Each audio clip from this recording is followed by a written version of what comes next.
Well, I think just about everyone and their next door neighbor in Buffalo would agree that the Bills will go cornerback with the 25th pick in the NFL draft.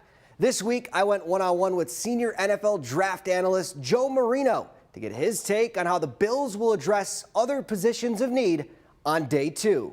Outside the first round, running back, obviously a position that has been mentioned a lot, maybe even linebacker.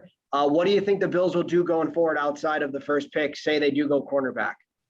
I think running back's a really good place to start that conversation, where I think they've wanted to potentially add a back in the class, but they didn't quite get to them down the board. I think they've went after some free agents that it just didn't work out for one reason or another. And when you think about the ways that the Buffalo Bills can improve, and while Devin Singletary played very well at the end of last season, they want to have a running back by committee. And by the end of the year last year, they weren't comfortable using running backs that weren't named Devin Singletary. So even with the emergence of Devin Singletary, I think the Bills will be in the market for a running back, particularly one that offers pass catching upside and a little bit of speed. I think that's definitely a dynamic that's missing from the backfield that can help this offense take a step forward. There have already been reports that the Bills have interest in Iowa State running back Breece Hall, who is among the top backs in this year's draft.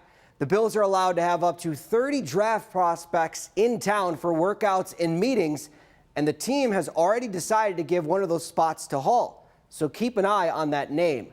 Right now, the Bills have Singletary, Zack Moss, Taiwan Jones, and recently signed Duke Johnson to their roster, but that most likely won't hold, and in my opinion, it shouldn't come week 1 of the regular season. In the studio, Chojnacki. JP, back to you.